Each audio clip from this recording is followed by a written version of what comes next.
എല്ലാവർക്കും നമസ്കാരം. ഞാൻ മരിയ കോലടി. തിരുവോസ്തിയായി ഈശോ നമ്മുടെ ഹൃദയത്തിലേക്ക് കടന്നു വരുമ്പോൾ എന്തൊരു സന്തോഷമാണ്! എത്ര വലിയ സ്വർഗീയ അനുഭവമാണിത്!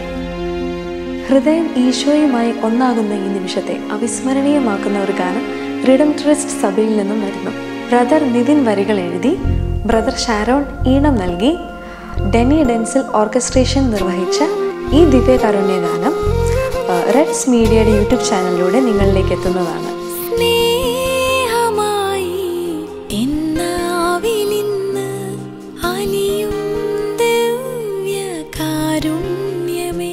ഈ ഗാനത്തിന് നിങ്ങളുടെ എല്ലാവരുടെയും പ്രാർത്ഥനയും അനുഗ്രഹവും പ്രതീക്ഷിക്കുന്നു. God bless you.